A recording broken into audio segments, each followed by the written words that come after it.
No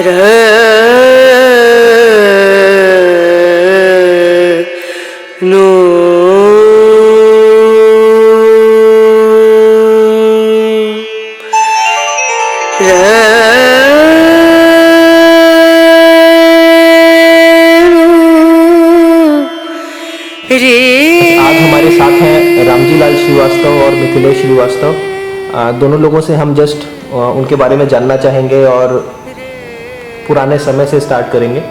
तो पहले हम रामजीलाल श्रीवास्तव से स्टार्ट करते हैं। आज की तारीख है 16 सितंबर 2017 और हम लोग इस समय बर्धमान शहर में हैं, पूर्व बर्धमान जिला। तो श्रीवास्तव जी, ये बताइए कि आपका जन्म कहाँ हुआ? हमारा जन्म उत्तर प्रदेश के जालौन जिले में एक गांव है छिरिया सलेमपुर, वहाँ हुआ था। बचपन की कुछ यादें बताइए, कैसा था बचपन आपका? बचपन हमारा बहुत संघर्षपूर्ण था। लगभग 2.5 वर्ष की उम्र में पिताजी की मृत्यु हो गई थी और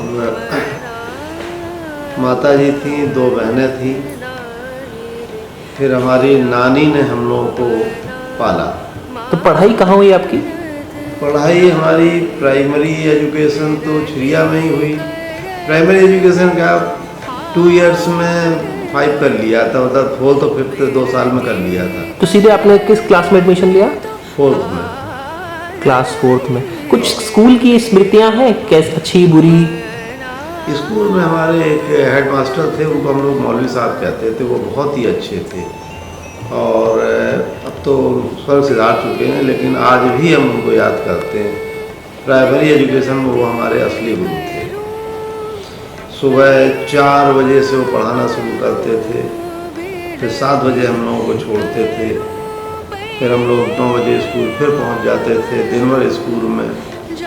शाम को 4 बजे छुट्टी हुई, 5:30 बजे फिर हम लोग स्कूल में पहुंच जाते थे। फिर रात भर स्कूल में वो लिटाते थे सब बच्चों को। उस समय 5th में कुल हम लोग 9 बच्चे थे।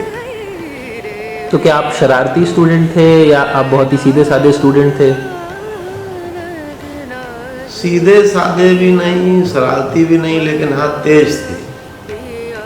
कक्षा में जो भी वो सिखाते बताते थे एक बार वहीं हम पूरा फॉलो कर लेते थे। और मैथमेटिकल कैलकुलेशंस बेसिक उन्हीं ने हमको सिखाई थी। क्या कुछ ऐसा इंसिडेंट हुआ था, कभी आपने किसी खरगोश को कुएं में फेंक दिया था? खरगोश तो फेंका ही फेंका था। 5th में हम लोग एक स्कूल में कुआं था, वहाँ पर पानी पीने गए हुए थे हम 3-4 साथी। तो वहाँ पर एक गुर्जर जाति के लोग होते हैं, तो उन लोगों को थोड़ा अपने ऊपर बहुत अहम होता है। तो गुर्जरों के एक लड़के ने हमको गाली दे दी, तो उस गाली में हमने उसको कुएं में ढकेल दिया था। लड़के को? हाँ, लड़के को। फिर उसकी बाल्टी, स्कूल की बाल्टी रस्सी डाल के हमारा गुस्सा शांत हुआ, तो हम उसी में उसको फिर उसकी एक तुम ये पकड़े रहो, फिर हम लोग खींच लेते हैं। तो फिर 2-3 लड़कों को बुला के उस रस्सी से उसको खींचा था।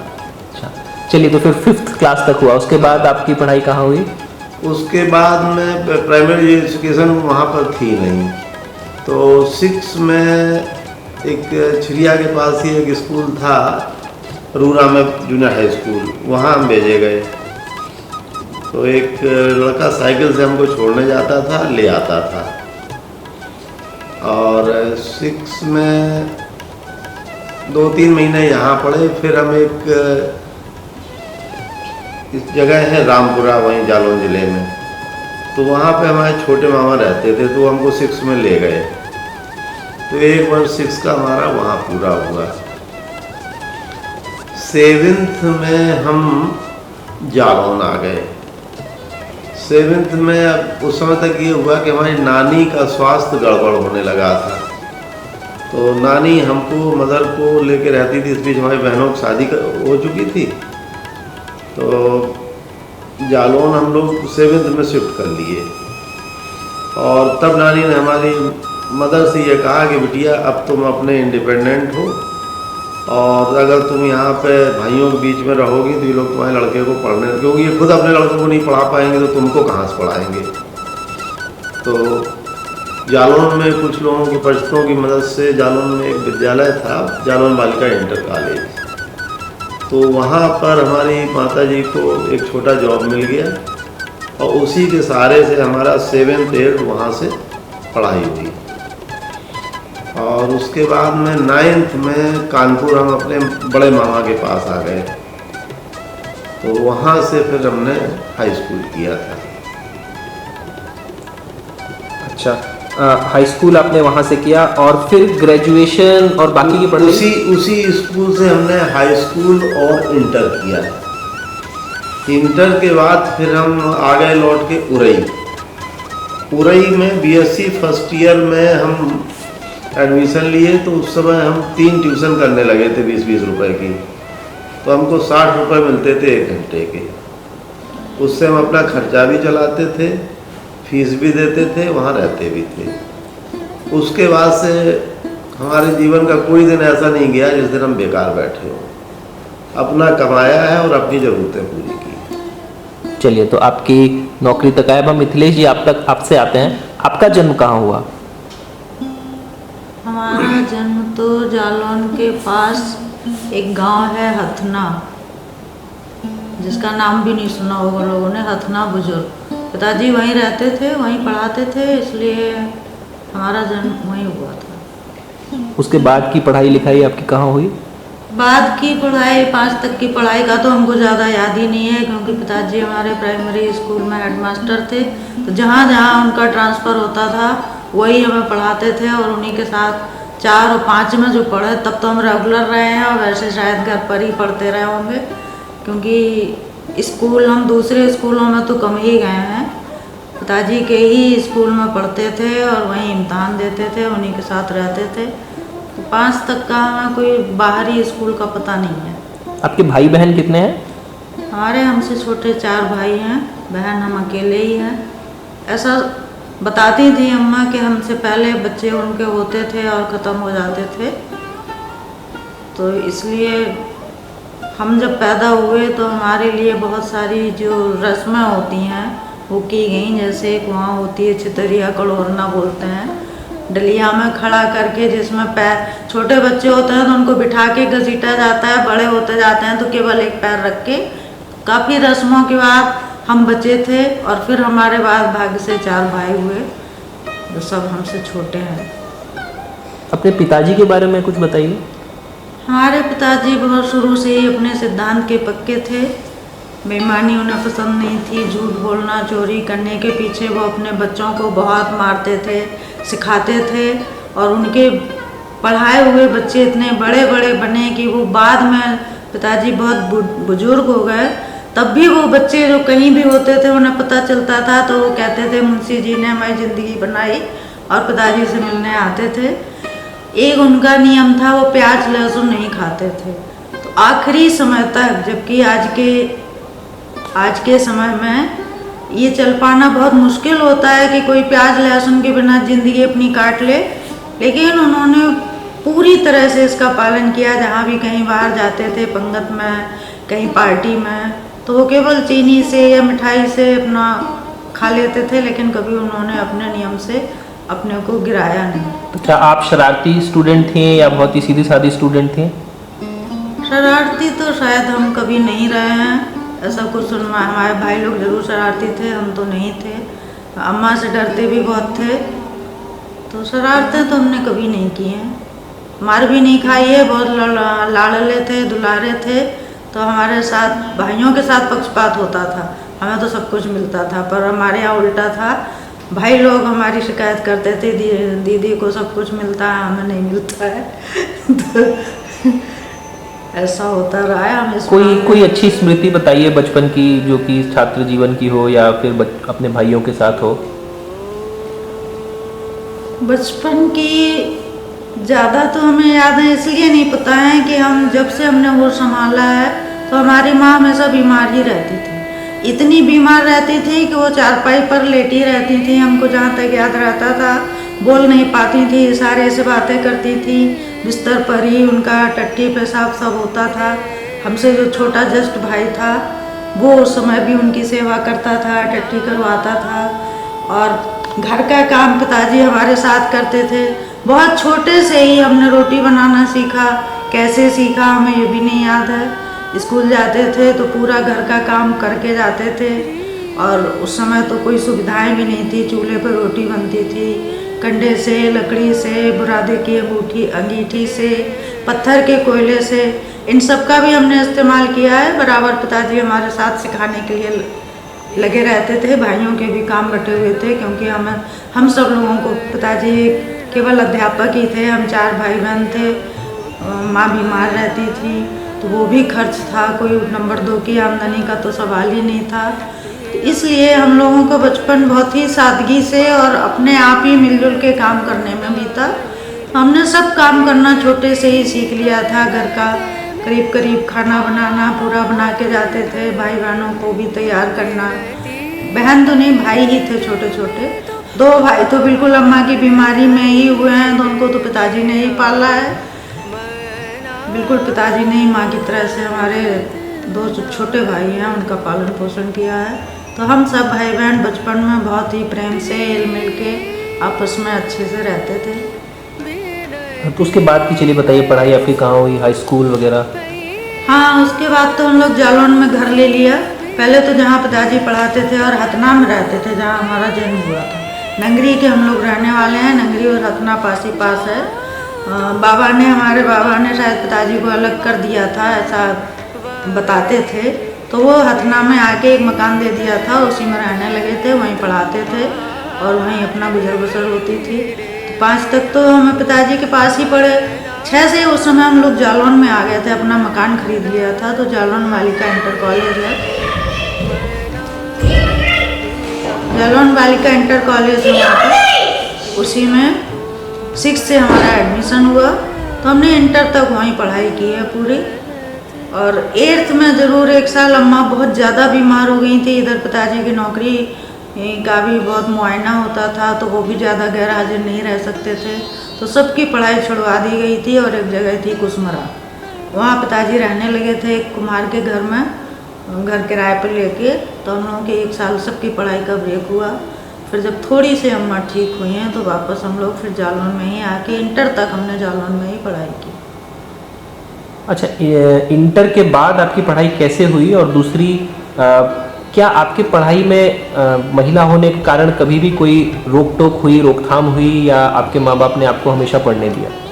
हाँ, ऐसा है, पहले ज़माना थोड़ा पुराना ही था और हमारी अम्मा जो थी वो बहुत पुराने विचारों की थी। वो नहीं चाहती थी कि लड़की को ज़्यादा पढ़ाया जाए इंटर के बाद। लेकिन ये सौभाग्य की बात थी कि इंटर में पढ़ने में इतना हमारा मन लगता था। और एक ज्योतिषी ने ऐसी बातों में बैठे थे, पड़ोस में हाथ देखा तो कहा कि 75% उम्मीद है कि तुम फर्स्ट आ सकती हो। उस समय फर्स्ट आना सन 71 की बात है, 70-71 की। उस समय इंटर में फर्स्ट आना बहुत बड़ी बात होती थी। ना कोई ट्यूशन थी, ना कोई पढ़ाने वाला, बस पिताजी से जो समझ में नहीं आता था पूछ लेते थे। ट्यूशन जानते भी नहीं थे हम क्या होती है, कैसे मास्टर लगते हैं। वैसे उस समय ये भी था कि जो कमज़ोर बच्चे होते थे उनको ट्यूशन लगाई जाती थी। तो हमने इंटर में बहुत मन से पढ़ा, मन में कहीं ये बैठ गया था कि जब 75% आ सकती है, केवल 25% है नहीं आ सकती है, तो मेहनत करके देखें। और हम इस तरह से पढ़ते थे, चौका में रोटी बनाते थे, किताब खोल के रख लेते थे, किसी चीज़ से दबा के अपना काम करते जाते थे और उसमें देख लेते थे और फिर उस चीज़ को रटते रहते थे, रट के याद करते थे। तो इंटर में हमारी फर्स्ट क्लास आ गई और नेशनल स्कॉलरशिप भी लोगों ने अपने आप, हमें उम्मीद ही नहीं थी कि इंटर के बाद हम रेगुलर पढ़ सकते हैं।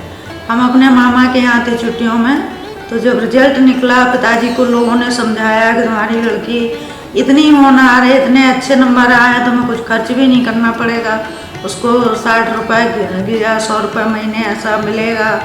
जालौन में तो इंटर तक ही था कॉलेज, उसके बाद उड़ई जाना पड़ता था, जो कि 1 घंटे का रास्ता था। जालौन से बसें जाती थी, तो कोई सवाल ही नहीं उठता था। हमने कभी सोचा ही नहीं था कि हम रेगुलर पढ़ेंगे। लेकिन जब पिताजी हमको लेने पहुँचे मामा के यहाँ विदिशा और बताया कि चलो तुम्हारा एडमिशन करवाना है बीए में, ऐसे ऐसे नंबर आए हैं, तो हमको तो एक बार विश्वास ही नहीं हुआ। और हमें ये लगा कि भगवान देखो जब देता है तो कैसे देता है, जो चीज़ बिल्कुल असंभव थी। हमारी माँ तो स्कूल भेजने के बिल्कुल पक्ष में ही नहीं थी, कोई एजुकेशन होती थी ज़्यादातर। तो इस तरह से हमारा बीए में उरी में एडमिशन हो गया और वहीं से हमने BA फर्स्ट क्लास पास किया और वहीं से हिंदी में MA किया। जिस दौरान MA कर रहे थे, प्रीवियस कर चुके थे, एग्ज़ाम होना था, उसी समय मेरी जल्दी शादी भी हो गई थी 18 वर्ष की उम्र में। चलिए आपकी शादी पे आएंगे। अच्छा श्रीवास्तव जी, आप अपनी माता जी के बारे में कुछ बताएं।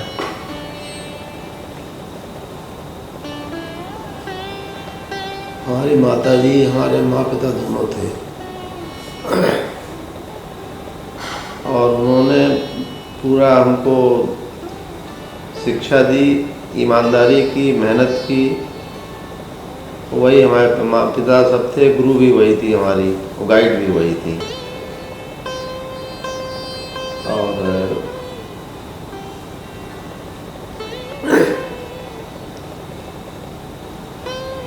वो तो अभी भी सपने में आती हैं। चलिए हम फिर से उन पे आएंगे। अभी तो फिर अब हम लोग उस टाइम तक आ चुके हैं जब आप लोग का विवाह हुआ। आप लोग का विवाह किस साल में हुआ? सन 1974, 24 जून 1974। 1974 में। अच्छा, तो कुछ बताइए विवाह के बारे में, कैसे फिक्स हुआ, कैसे ठीक किया? विवाह में वैसे तो समय कुंडली बहुत मिलाई जाती थी, लेकिन कुछ इस तरह से हम लोगों का विवाह हुआ। इनकी एक मौसी थी, वो हमारी टीचर थी, जालौनवाल कैंटर कॉलेज में पढ़ाती थी, श्रीमती कमला त्रिपाठी। हम उनको बहुत मानते थे, उनसे डरते भी बहुत थे। तो त्रिपाठी बहन जी वहीं जालौन की थी, उनसे सब बच्चे बुआ कहते थे। वो वहाँ की लड़की थी, विडो थी, तो शुरू से वो वहीं पढ़ाती रही हैं। तो हमारे पिताजी हमारी चाची की भतीजी के लिए लड़का देखने गए हुए थे, इनको देखने ही गए थे। तो वहाँ जब पहुँचे तो हमारी त्रिपाठी बहन जी जो हमें जानती थी, उन्होंने पिताजी से कहा कि भैया उनकी तो नहीं, हाँ तुम अगर अपनी लड़की की करना चाहो तो हम करवा सकते हैं। तो पिताजी ने मन में सोचा कि ऐसे हम कैसे कर दें, लड़के के घर में कुछ घर मकान भी नहीं है, कोई जगह भी नहीं है, कोई अच्छी नौकरी भी नहीं है। सब कुछ ऐसे ही मन में सोचा कि हम तो ज़मीन भी चाहते थे, मकान भी चाहते थे, और ये तो केवल लड़का पढ़ा लिखा है और थोड़ी अभी कुछ ऐसे ही रामपुरा में ही पढ़ाते थे। तो उनका मन नहीं हुआ, लेकिन फिर भी उन्होंने बहन जी ने बुलाया कि कल आना तो हम तुम्हें लड़का दिखाएंगे। और जैसा हमारे पिताजी बताते हैं कि जब ये बाल कटवा के शायद आ रहे थे तो उन्होंने इनको देखा और देखते ही वो कह रहे हैं कि हमारे विचार ऐसे बदल गए कि हमें पता ही नहीं चला कि हमारे क्या सिद्धांत थे, क्या हम चाह रहे थे, और एकदम हमें मन में लगने लगा कि हम शादी करेंगे, अपनी बिटिया का करेंगे तो इसी लड़के से करेंगे। और इस तरह से आगे थोड़ा बात चली और इनसे हमारा विवाह पक्का हो गया। श्रीवास्तव जी, आप बताइए मिथिलेश जी को आपने कैसे पसंद किया? अरे हमें कुछ ही पता ही नहीं, हम तो BSc करके समर सिंह इंटर कॉलेज रामपुरा में मैथमेटिक्स के टीचर हो गए थे। सैटरडे को अपनी अम्मा के पास आए थे, तो वहाँ पे उन्होंने त्रिपाठी बहन जी ने बुलाया, बोले कि तुम्हारी शादी की हम बात कर रहे हैं। हमें अचंभा हुआ कि अभी हम 21 साल 2-3 महीने के हमारी शादी की बात होने लगी। उनसे हम कुछ कह भी नहीं सकते थे। फिर अम्मा ने अपना जो भी डिसीजन लिया, शादी हो गई। उस समय शादी कैसी होती थी? कुछ शादी के बारे में बताइए कि कैसे बारात जाती थी, कैसे रिचुअल्स होते थे, कितने दिन में शादी होती थी? बताओ भाई, तुम बताओ। शादी तो 3 दिन में भी होती थी, लेकिन हमारी शादी तो 2 दिन में हुई थी। 24 को बारात आई थी, खूब लंबी चौड़ी, बहुत ज़्यादा बारात आई थी। इतनी आई थी कि शायद खाना आना भी खत्म होने लगा था। गांव की ही थी, जालौन छिरिया पास है, तो खूब बस और ट्रैक्टर भर के लोग आए थे। और क्या हुआ था बताओ। तुम ही बताओ। चलिए, विवाह की कुछ इंटरेस्टिंग स्टोरीज, कुछ एनेक्डोट्स बताइए। बहुत साल बीत गए, सन 1974 की बात है। तो उस समय लड़के को लड़की दिखाना है, लड़की को लड़का दिखाना है, इतना प्रचलन में नहीं था, तो हमने इनको देखा नहीं था। जब हमारे साथ की सहेलियां बताती थी कि वो जो शीला जी का लड़का है बहुत सुंदर है, तो ऐसा बोलती थी, बहुत सुंदर है। हाँ, बहुत अच्छा है, बहुत बड़ी बड़ी आंखें हैं। तो हमने कहा अच्छा, हमने तो देखा ही नहीं, कैसे देखे? बोले अरे वही बस स्टैंड के पास तो वहीं अक्सर दिख जाते हैं। हमने कहा तो हम लोग बस से रोज़ उरे ही पढ़ने जाते थे। हमने उन लड़कियों से कहा अच्छा आप तुम्हें दिखें तो ज़रा हमें बता देना। वो बोली ठीक है। लेकिन 2 ही महीने बीच में समय मिला था विवाह में और तय होने के बीच में, तो कभी ऐसा चांस नहीं मिला कि जब उन लोगों ने दिखाया और हमने देख लिया। कभी उन्होंने बताया भी देखो वो है तो हम देख ही नहीं पाए। तो इस तरह से बिना देखे हुए ही पूरा समय बीत गया और हमारा विवाह भी हो तो गया। पहली बार आपने कब देखा इन्हें? पहली बार तो हमने इनको शादी में ही देखा, आके घर आके ही देखा चिड़िया में। अच्छा, शादी की कुछ इंटरेस्टिंग बताइए, कैसे होते थे, रिचुअल्स कैसे थे, क्या होता था शादी में? शादी में एक तो इनके यहाँ बहुत विचित्र सी रस्म थी, पता नहीं सब जगह होती है कि नहीं हमें नहीं पता। दोनों लोगों को एक तालाब के किनारे ले जाया गया और वहाँ नहीं, वो तो देवी देवता में पूजा होती है। नहीं, देवी देवता वाली नहीं, कपड़े का कोड़ा बनाया गया और उस कोड़े से हमसे कहा गया कि इनको 7 कोड़े लगाओ। बहुत बहुत इंटरेस्टिंग बात है। तो हमको पहले तो समझ में ही नहीं आया कि कोई परीक्षा ली जा रही है कि सचमुच की कोई रस्म है, और फिर हाथ में लेके और जिसको देखा भी नहीं है और उनको लगाना। लेकिन फिर सब औरतें मजाक करने लगी, कहे नहीं ये रस्म होती है, करना पड़ेगा। इनको भी दिया गया, इन्होंने भी छुआया होगा धीरे धीरे, फिर हमको भी दिया गया। तो वो रस्म ही पूरी की। लेकिन शायद हमें लगा कि ये सब पहले इसे सिखा दिया जाता है कि दोनों लोग एक दूसरे को मार सकते हैं और पीट भी हो सकती है अगर जरूरत पड़े तो, पर ऐसी नौबत कभी आई नहीं। तो आपके परिवार में ये रस्म अभी भी चलती है? हमने तो अपने बच्चों में और अपने भाइयों में नहीं देखी, हो सकता है इनके यहाँ उस समय अम्मा को क्या याद थी, अम्मा तो नानी के यहाँ रही हैं, मतलब ननिहाल में रही थी इनके, तो वहाँ शायद होती होगी और वहाँ की शादियों में हमने फिर नहीं देखी। अच्छा, आप लोग यहाँ पे आते हैं, वहाँ पे डाकुओं के कई किस्से सुने जाते हैं, तो कुछ डाकुओं के बताइए। बहुत ज़्यादा। एक तो बल्कि ये समझ लो पहली बार हमने इनको वहीं देखा था, पर देख उस हिसाब से नहीं देख पाए थे। देवी देवता पूजने का एक विधान होता है, तभी घर में अंदर घुसा जाता है। तो अंधेरा हो गया था, शाम हो गई थी, धुंधलका हो गया था।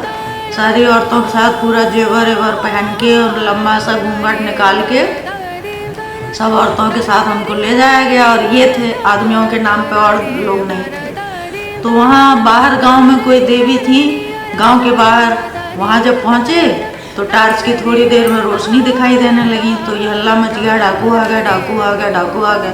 अब औरतें तो सब डरती थी, वो अपना जहाँ इधर उधर, कोई पेड़ के नीचे बैलगाड़ी खड़ी थी, ट्रैक्टर खड़ा था, कोई ट्रैक्टर के ठिलिया के नीचे घुस गया, हमको सबने छोड़ दिया। एक मौसी हमको पकड़े थी, वो भी हमको छोड़ के चली गई। अब हम अकेले वहाँ खड़े। फिर हमें दिमाग में आया कि औरतों को जेवर, सबसे ज़्यादा जेवर तो हम ही पहने हैं, डाकू लूटपाट करने आते हैं, तो सबसे पहले तो हम ही मारे जाएंगे। और हमने जल्दी से अपना पूरा मुंह खोल लिया और चारों तरफ ऐसे से देखने लगे, कोई हमारे पास नहीं। ये चले गए उन लोगों को देखने कि टार्च की रोशनी दिखाई दे रही है तो कौन है। तब तक हम लोग औरतें ही थी। बाद में फिर पता चला कि नहीं ठीक है, वो तो चले गए दूसरे रास्ते, वो लोग जा रहे थे, वो चले गए। फिर हमें होश आया जब सब औरतें निकल के आ गई, अरे हम तो बहू हैं, हमें तो अभी मुँह नहीं दिखाना था। फिर हमने अपना मुँह बाद में ढांक लिया। तो इस तरह से मुँह दिखाई भी हो गई और डाकुओं का खौफ भी। अच्छा, तो विवाह के बाद आप लोगों ने क्या जालौन में रहना शुरू किया? हाँ, वहाँ के बाद उस समय शादी में तो हमारे तुरंत इम्तहान थे, तो हम 4 ही 5 दिन ससुराल में रुके थे। फिर उसके बाद जालौन में एक किराए के मकान में माता जी, अम्मा जी रहती थी। बस 2 ही लोग थे, वो थी, ये थे, और हम भी वहीं विदाई होके वहीं गए थे। ससुराल शादी जब हुई तब तो छिरिया में 4-5 दिन रुके थे ननिहाल में, लेकिन दोबारा जो विदाई हुई उसमें हम जालौन में ही रहे पूरा समय, जब तक इनका जॉब ओबरा में लग गया। उसके बाद हम तब ओबरा आए हैं, उसके पहले तक हम जालौन में ही रहे। तो विवाह के बाद का क्या कुछ समय संघर्षपूर्ण था या अच्छा था? कुछ बताएं उस समय के बारे में। नहीं, हमें तो लगता है कि विवाह के बाद का जो समय था वो बहुत अच्छा था, क्योंकि ये ट्यूशन करते थे और उस समय 35-40 रुपये ऐसे ही ट्यूशन के मिला करते, जो कि उस समय के हिसाब से काफ़ी थे। तो इतने बच्चे थे, आते थे, ये एक इंटर कॉलेज में पढ़ाने लगे थे, तो सुबह बच्चे पहले ही आ जाते थे और इनको जगाते थे, ये अपना पढ़ाते थे, फिर ये कॉलेज चले जाते थे, कॉलेज से ये बाद में आ पाते थे, बच्चे पहले ही घर आ जाते थे। तो जहाँ तक हम ये बता रहे हैं कि बैंक में जब ये जॉब करने लगे तब भी हमको इतना आराम नहीं मिला जितना जालौन में मिलता था, क्योंकि रोज ही पे किसी का आज महीना पूरा हो रहा, किसी का 4 दिन बाद रोज 35-40 2-4 बच्चों के इस तरह से 150-200 रुपये हमारे पास आते ही रहते थे। और हमारे घर में ये अम्मा जी का ये हिसाब था, वो पैसा अपने पास रखती नहीं थी, इन्होंने माता जी को दिया, माता जी ने हमको दे दिया, तो वो आता हमारे पास था। तो कोई कमी नहीं, ऐसा नहीं लगता था कि हम लोगों के पास पैसा बहुत कम है या कोई ज़रूरत पूरी नहीं हो पा रही है। बड़े मज़े थे। बल्कि जब बैंक में उन्होंने ज्वाइन कर लिया, ट्यूशन व्यूशन सब ख़त्म हो गई, तब कुछ समय तक काफ़ी संघर्ष रहा। महीने में एक बार पैसा आता था और आदत पड़ी थी रोज़ खूब खर्च करने की, तो थोड़ी दिक्कत उस समय होने लगी। अपनी सास के बारे में आप बताएं, शुरू में क्या वो आपको अनुशासन करने की कोशिश करती थी या कैसी थी? अब ये तो हम बताएं तो लोग शायद आज विश्वास भी नहीं करेंगे। हमारी जो सास थी बहुत ही ज़्यादा अच्छी थी, इतनी ज़्यादा थी कि शायद हमारी अम्मा तो हमको फिर भी बहुत डांटती थी, लेकिन हमारी सास ने जितना हमारा ध्यान रखा, उन्हें पता कहीं से चल गया था कि इनके यहाँ प्याज नहीं खाया जाता है, तो उन्होंने अपने घर में प्याज मंगाना बंद कर दिया था और बिना प्याज की सब्जी बनती थी। और अगर हम सो रहे हों तो वो बहुत धीरे धीरे से सब काम करती थी कि कहीं बहू की नींद ना खुल जाए, सो ले पूरा। बस वो गलती एक कर जाती थी, ये उस समय BEd कर रहे थे और हम MA फाइनल। वो सोचती थी हमारा लड़का भी पढ़ेगा और बहू भी पढ़ेगी, तो बस कमरे में सब पानी वानी रख देती थी और कमरा बाहर से बंद कर जाती थी और कहती थी तुम लोग पढ़ाई करो। फिर तो कितनी अच्छी, हम इनसे रोज कहते थे टाइम टेबल बनाया जाए, तो ये कहते थे अरे कल से बनाएंगे, अब आज की कोई बात नहीं, अब बाद में पढ़ेंगे। तो इस तरह से MA प्रीवियस तक हमारे 64% थे और फाइनल में आके 2nd क्लास हो गई है MA में। और अम्मा इतना भरोसा करती थी, बेचारी चाय बना के देती थी, पानी दे जाती थी, बहू तुम पढ़ो, लड़के इनको भी कहती थी बेटा पढ़ो, और वो आराम से बिल्कुल डिस्टर्ब नहीं करती थी कि खूब पढ़ाई हो रही है। तो वैसे वो बहुत अच्छी थी, बहुत ध्यान रखती थी। तुमको कितने मिलते थे वही जाने के? पैसे तो अम्मा खैर अम्मा अपने पास रखती ही नहीं थी, हम ही को देती थी और पूरा ध्यान रखती थी। खाना भी परोस के दे देती थी, चुपचाप से थाली भी उठा ले जाती थी। पर्दा उन्होंने कभी करवाई नहीं, उन्होंने कहा तुम्हारा भी मायका हमारा भी मायका है, यहाँ कोई पर्दा की ज़रूरत नहीं है। हाँ, उनके भाई लोग जो थे छिरिया में मामा, उनके लिए वो कहती थी कि उनसे पर्दा करना, लेकिन हमें पर्दा करना आता ही नहीं था, मुँह ढाक के हम चला ही नहीं जाता था, तो हम मामा लोगों के सामने बिल्कुल निकलते ही नहीं थे, कमरे में ही बने रहते थे, पर हमने पर्दा कभी किया नहीं। अच्छा, तो चलिए इसके बाद आप लोग ओबरा आ गए। ओबरा में क्या क्या अंतर था, जगह कैसी थी, लोग कैसे थे और क्या जीवन में बदलाव आया? तुम बताती ना, तुम बताओ। ओबरा में जब हम लोग पहुँचे तो बहुत ही शांत वातावरण था वहाँ का, कोई ज़्यादा घने घने मकान नहीं थे, खूब खुला हुआ था, पहाड़ थे, सब कुछ था। और मिलने भी जाने का टाइम वहाँ मिलने लगा, घूमने का, जैसे ट्यूशन करते थे तो घूमने का भी टाइम हम लोग पास नहीं रहता था, पर वहाँ तो बैंक के आने के बाद खाली ही होते थे, इतवार को खाली ही रहते थे। तो लोगों से, बैंक के स्टाफ से और भी परिचित लोगों से, और वहाँ जो भी पता चलता था कि यूपी का है तो लगता था बिल्कुल जैसे वो अपना ही है। तो उन लोगों से हम लोग मिलने जाते थे, उनके सबके साथ बातचीत करते थे। बहुत अच्छी जगह थी, बहुत समय तक हमें ओबरा से आना खलता रहा, क्योंकि हम लोग ऊपर नीचे डबल स्टोरी करके 4 मकान एक साथ थे, 4 क्वार्टर, चारों क्वार्टर्स में बिल्कुल घर की तरह से माहौल रहता था। हमारी सास अक्सर बाद में बीमार रहने लगी तो पड़ोस के लोगों से हमें बहुत मदद मिलती थी। बच्चे स्कूल से आते थे तो वो लोग खाना वाना खिला देते, क्योंकि हम भी जॉब करने लगे थे, तो बच्चों को खाना खिला देते थे, ताला खोल देते थे, ध्यान रखते थे। तो और जगह और लोग रहे होंगे जैसे भी, पर हमारा जो अपनी कॉलोनी का व्यवहार था हम लोग का आपस में बहुत ही घरेलू था, सब एक दूसरे की मदद करते थे, लगता ही नहीं था कि 4 जगह के 4 लोग आके रह रहे हैं।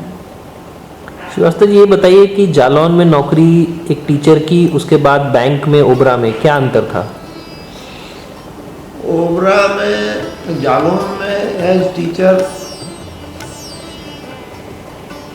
क्योंकि हम साइंस में टीचर थे हाई स्कूल क्लासेस के, तो ट्यूशन का प्रेशर बहुत ज़्यादा था।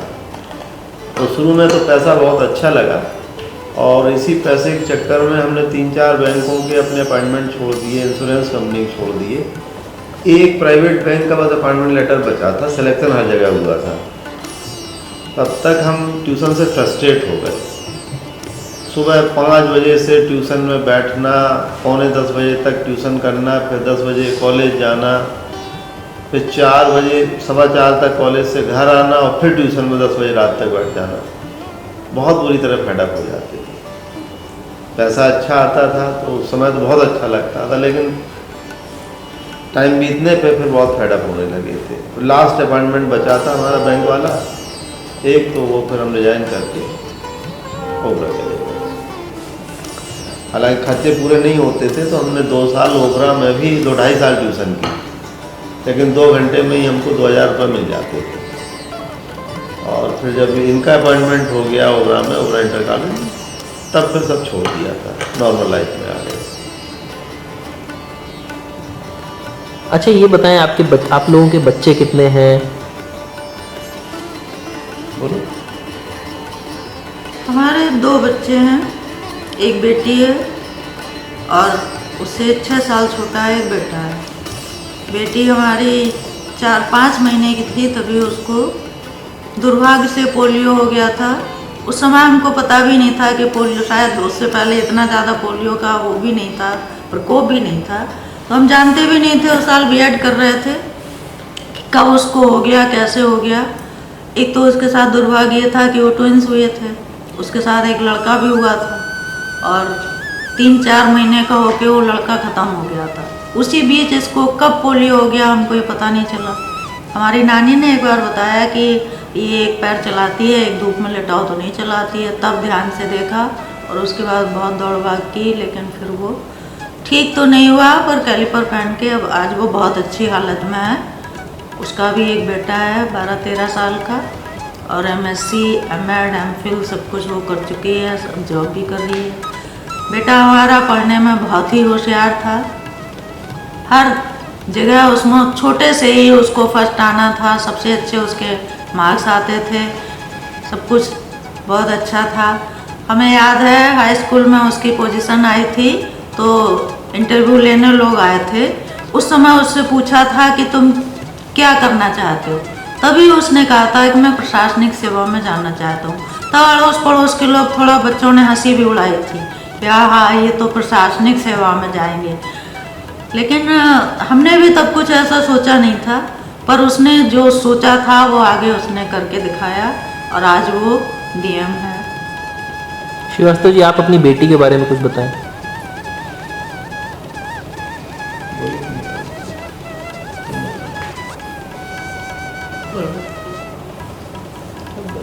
हमारे 1975 में एक बेटा हुआ था और करीब 5 महीने का होके वो ख़त्म हो गया था।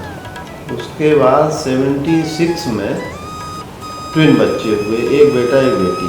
तो हमारा बेटा दूसरा भी 5-6 महीने का वो ख़त्म हो गया था। बेटी हमारी ट्विन में रह गई थी और 4-5-6 महीने की हो गई तभी इसको पोलियो अटैक कर दिया। जब से पता लगा इसको पोलियो है, हम डॉक्टरों के यहाँ, ओझाओं के यहाँ, जंगल में पंडितों के यहाँ सब लेके घूमते रहे, लेकिन कोई नतीजा नहीं निकला। ऐसे ही डॉक्टरों के यहाँ पहुँचते पहुँचते कानपुर में एक डॉक्टर के पास हम पहुँचे, उनका नाम था डॉक्टर A.K. गुप्ता। तो कानपुर में उस समय ऑर्थो के बहुत ही अच्छे डॉक्टर माने जाते थे। तो उन्होंने पास जब पहुँचे तो उन्होंने कहा कि पहले हमें ये कमिटमेंट दो कि आप किसी ओझा के पास नहीं जाओगे, किसी वैद्य के पास नहीं जाओगे, और अगर कोई आपको ऑपरेशन का एडवाइस करे तो आप हमसे पूछ के ही सर्जरी के बारे में कोई डिसीजन लोगे। तो जब हमने उनसे एग्री कर लिया तब उन्होंने हमको एक्सरसाइज वगैरह बतानी और कैलिपर वगैरह पहनाना उसके लिए शुरू किया। दिखाने आते थे तो कहते रहते थे भाई जो है वो तो ट्रुथ है, इसको एक्सेप्ट करो, इसके साथ इसके करियर के लिए इसकी पढ़ाई लिखाई हर चीज़ का ध्यान रखो। तो उसके साथ पढ़ाते भी रहते थे उसको और दिखाते भी, डॉक्टरों को भी दिखाते रहते थे। मन तो भटकता ही रहता था। रिश्तेदार लोग कहीं कोई बताता था कि उस जगह इलाज हो रहा है। कभी विशाखापट्टनम गए, कभी पूना गए। एक बार उसको लेके हम पूना गए, वहाँ पर एक संचेती हॉस्पिटल है, पूरी राउंड टेबल लगा दी गई थी, कुछ फॉरेन के भी डॉक्टर्स थे, और वो डॉक्टर संचेती ने कहा हमसे कि इसका ऑपरेशन करा लो, पैर ठीक हो जाएगा। तो हमने डॉक्टर A.K. गुप्ता का फ़ोन नंबर दिया, उनसे कहा आप हमारे डॉक्टर साहब से बात कर लो, अगर वो परमिट करें तो ऑपरेशन कर दो। तो जब उन्होंने डॉक्टर A.K. गुप्ता से बात की तो A.K. गुप्ता ने उनसे बेसिक क्वेश्चंस किए, जिनका वो जवाब नहीं दे पाए। तो A.K. गुप्ता ने मना कर दिया कि तब ऑपरेशन मत करो, और मिस्टर संचेती ने भी एक्सेप्ट किया कि ऑपरेशन मत करो, करवाओ। फिर दोनों ही चीज़ें चलती रहीं। अब वो पढ़ लिख गई, शादी ब्याह हो गया। हमने ये सोचा था कि स्वस्थ लड़के से इनकी शादी करेंगे तो एटलीस्ट एक तो स्वस्थ रहेगा, तो उसमें सफलता मिली। और उतार चढ़ाव उसकी ज़िंदगी में आते हुए अब स्टेबल एक स्कूल, गवर्नमेंट स्कूल में टीचर है, अपनी नॉर्मल लाइफ बिता रही है। अच्छा, आपने बैंक में नौकरी शुरू की, किस बैंक में? हाँ, बनारस स्टेट बैंक। और आप वहीं से रिटायर हुए? नहीं, हमने ओबरा से शुरू की थी, बनारस स्टेट बैंक में मतलब ज्वाइनिंग की थी हमारी। उसके बाद में 1977 में हमने प्रमोशन लिया। वैसे तो हम लोग दोनों लोग ओबरा में ही जॉब कर रहे थे, तो प्रमोशन का हम सोचते ही नहीं थे, फॉरगो कर देते थे। लेकिन इंटर जब हमारी बेटी का इंटर में हमने देखा कि हम उसको पूरी एजुकेशन नहीं दे पाए, उसके कारण वो सही लाइन नहीं पकड़ा पाए। तो जब हमारा बेटे का 9th आया तो तभी हम प्लानिंग करने लग गए थे कि इनको हम हाई स्कूल के बाद यहाँ से शिफ्ट कर लेंगे। तो उस सिलसिले में हम अपने बैंक के जनरल मैनेजर से मिले, तो उन्होंने कहा एज क्लर्क को तुम्हारा ट्रांसफ़र नहीं कर पाएंगे, लेकिन अगर तुम प्रमोशन ले लो तो हम तुमको कानपुर दे देंगे। तो उसी समय एक प्रमोशन टेस्ट हो रहा था, तो प्रमोशन टेस्ट तो जो भी होते थे हम भर देते थे, बैंक के क्वालिफाई हो जाते थे, लेकिन इंटरव्यू में मना कर देते थे कि ओबरा नहीं छोड़ेंगे। तो इस बार इंटरव्यू में हमने उनसे कह दिया कि हम ओबरा के बाहर चले जाएंगे। 1 वर्ष के लिए उन्होंने ओबरा के पास एक और अनपरा जगह है, वहाँ ट्रांसफ़र किया। और जब बेटे का हाई स्कूल रिजल्ट आने को था तो उस समय उन्होंने फ़ोन करके हमसे कहा कि अब हम तुमको कानपुर भेज रहे हैं। और अप्रैल 98 में उन्होंने हमारा कानपुर ट्रांसफ़र कर दिया था, विद कमिटमेंट कि 5 साल हम तुमको कानपुर रखेंगे। तो उसमें फिर हम कानपुर आ गए ट्रांसफ़र होके। फिर फाइनेंशियल सिचुएशंस को कुछ पॉलिटिकल सिचुएशंस आपस में बिगड़ी, तो वहाँ पर बनारस स्टेट बैंक के ऑनर काशी नरेश हुआ करते थे, तो उनकी और एक mister Jaswant Sinha finance secretary हुआ करते थे। कास्टिज्म को लेके कुछ आपस में उन लोगों में डिस्प्यूट थे, तो काशी नरेश के मरते ही उन्होंने बनारस स्टेट बैंक में मोरेटोरियम लगा दिया। लेकिन बैंक स्ट्रॉन्ग था, तो कोई बहाना नहीं मिला, तो फिर उस बैंक को बैंक ऑफ बड़ौदा में मर्ज कर दिया। फिर 2002 से हम बैंक ऑफ बड़ौदा के एम्प्लॉय हो गए, और 2012 में हमारा कानपुर से रिटायरमेंट हुआ। मिथिलेश जी, आप बताइए कि क्या आपने भी नौकरी की? हाँ, हमने वहीं ओबरा में, ओबरा इंटर कॉलेज में हो गया था 1981 में। ये भी तो बताओ, तुमने टॉप किया था रिटन एग्जाम। तो उसी समय हमारे ही टाइम से रिटन शुरू हुआ था, उससे पहले तक केवल इंटरव्यू ही होता था। और हमारा जो वो इंटरव्यू पहले हो गया था, क्योंकि लोग आए हुए थे इंटरव्यू के लिए, सब उस हिसाब से वहीं आके बताया गया कि रिटन होगा कल। सारे लोग रुके जितने इंटरव्यू देने आए थे, अगले दिन रिटन हुआ और उस रिटन में भी क्वालिफाई किया। तो हमारा 1981 में हो गया था, अक्टूबर में हमने ज्वाइन कर लिया था वहाँ 22 अक्टूबर को। और इन्होंने जीके में टॉप किया था, जीके का इंटर रिटन हुआ था। क्या प्रश्न पूछे गए थे जीके में? अब तो मैं याद ही नहीं है क्या पूछे गए थे। बहरहाल उस समय रटा दिया गया था, तो पढ़ लिया था सब। पढ़ते थे तब जीके में, वैसे हमें इंटरेस्ट रहा नहीं, उतने ही समय देखते थे, टीवी भी देखते थे, पढ़ते भी थे जीके की बुक। और जीके के साथ साथ सब्जेक्ट का भी था, हिंदी का भी, संस्कृत का एग्जाम था। जीके तो एक पार्ट था केवल, तो उसमें हमने वहाँ ज्वाइन कर लिया और पूरा वहाँ जॉब किया। जब इनका ट्रांसफ़र कानपुर हो गया तो हम 2 महीने मेडिकल लीव लेके कानपुर में ही रहे। बल्कि बच्चों का करियर बनाने के लिए ये भी सोच लिया था कि अगर हमारा ट्रांसफ़र नहीं भी होगा तो हम अपना विदाउट पे लीव पर आएंगे, लेकिन बच्चों का करियर पहले देखेंगे। पर हमारे भाइयों के प्रयास से फिर 2 महीने बाद हमारा ट्रांसफ़र पनकी में हो गया और 98 से लेकर 2016 तक हमने पनकी में पूरा जॉब किया। 31 मार्च 2016 को पनकी से हमारा रिटायरमेंट हो गया। पूरी सर्विस में हमारे कहीं भी कोई भी कंप्लेंट किसी तरह की नहीं रही। बच्चे भी बहुत खुशी रहे और बड़े अच्छे से हमारा पूरा जॉब, कुछ हमारी माताजी के सहयोग से, क्योंकि अगर वो उस समय सहयोग न देती, हमारा बेटा उस समय पैदा ही हुआ था, बल्कि 1982 में पैदा हुआ था, तो पूरा उन्हीं ने उसका पालन पोषण देखभाल की और उन्होंने ये कहा था कि तुम नौकरी करो, हम बच्चों को हम संभाल लेंगे। बिटिया भी हमारी पोलियो टेस्ट थी, तो दोनों बच्चों को दादी का प्यार मिलता रहा, इसी से हमारी नौकरी संभव हो पाई। अच्छा श्रीवास्तव जी, आपने छिरिया में रहते थे आप, फिर जालौन में, फिर ओबरा में, फिर कानपुर में। कुछ मित्रों के बारे में बताइए, आपके कहाँ कहाँ कौन कौन मित्र बने, कैसे थे वो, अभी क्या करते हैं? जो हमारे लंगोटिया थे बचपन के, तो वो हम लोग बिफोर प्राइमरी स्कूल हम 3 लोग थे। एक ब्राह्मण लड़का था, एक काची था, एक हम था, जो नज़दीक घर के रहते थे।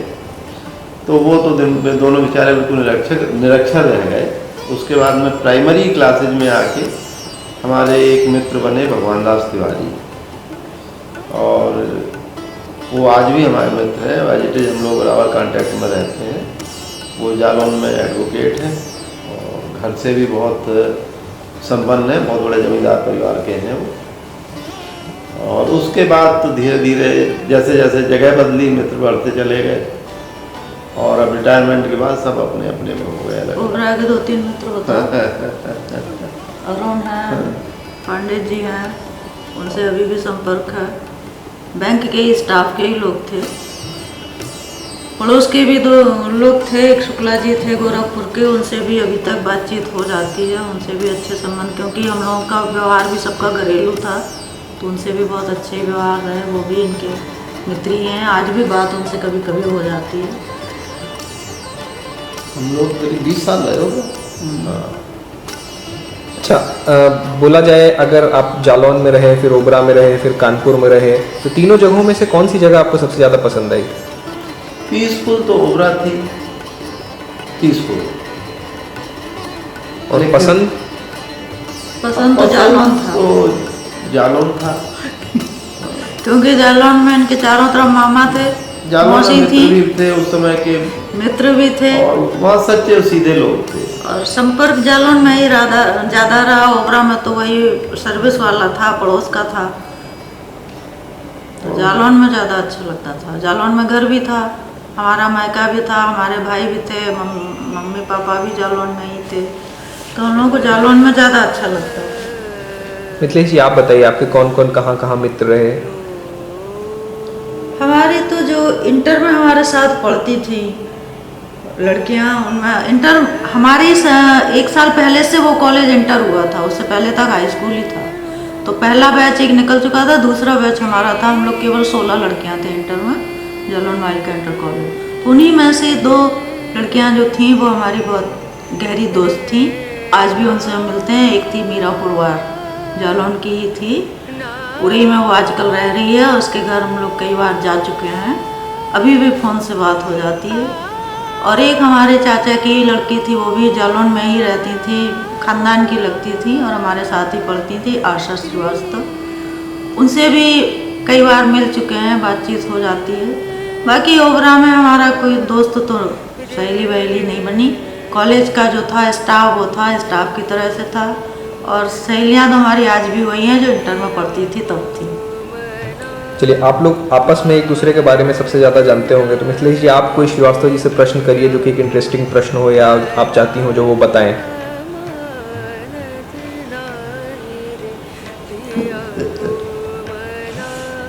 कोई भी घटना, स्मृति।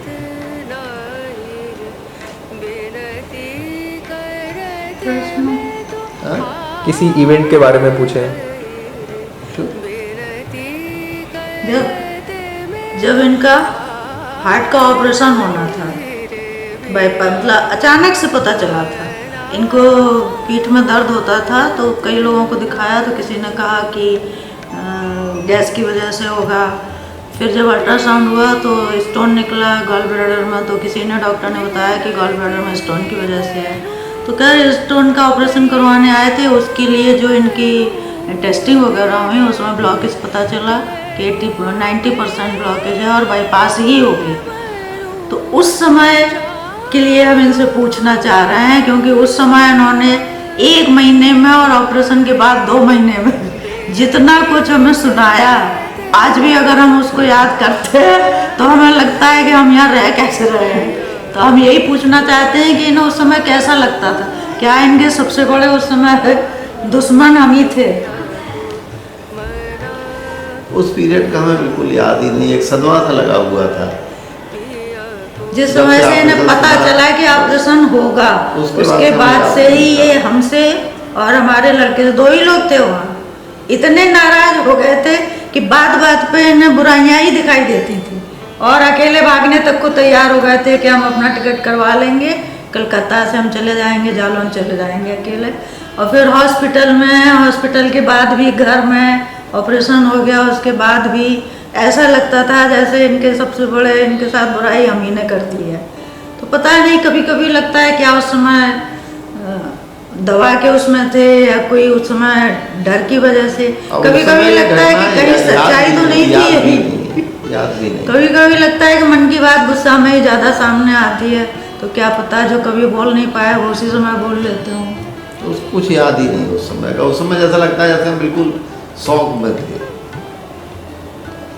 लेकिन हाँ, इतना थोड़ा फिर बाद में इन्हें कुछ महसूस हुआ होगा, कुछ मजाक में भी होने लगा कि तो दिल बदल गया है, दूसरा हो गया है। तो उसके बाद काफ़ी ज़्यादा ध्यान भी रखने लगे थे।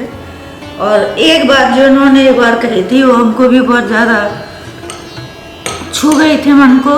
इनने ये कहा था कि तुमने तो झेल लिया, इसलिए तुम अपना ध्यान रखो, क्योंकि अगर ये तुम्हारे साथ हुआ तो हम नहीं झेल पाएंगे इसे।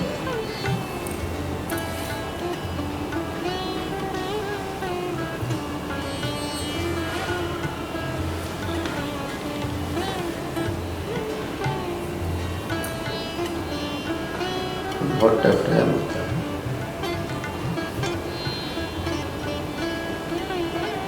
अच्छा चलिए, अब श्रीवास्तव जी आप कोई मज़ेदार चीज़ पूछिए मिथिलेश जी से।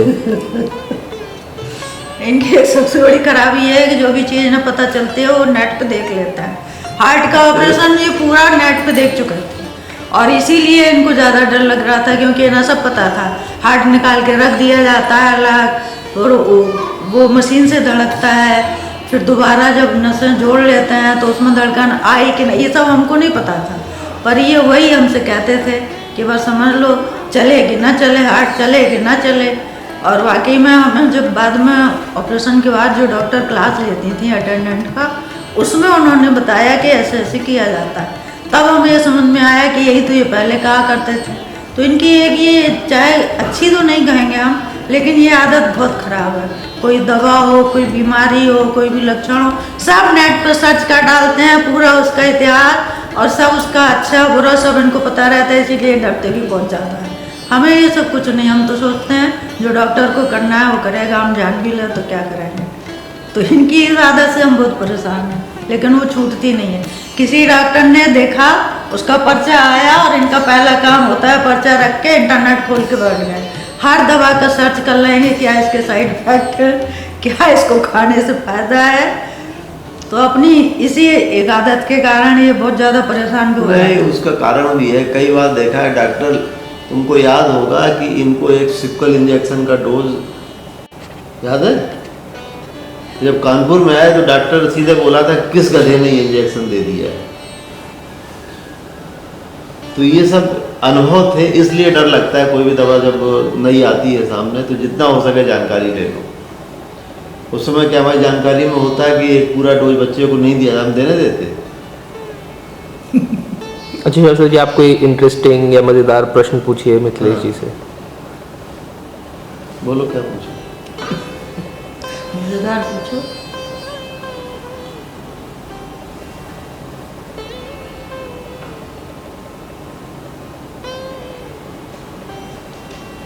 बताओ तुम अपने जिस कॉलेज से रिटायर हुई उसमें जाने क्यों नहीं तैयार होती हो? बोलो।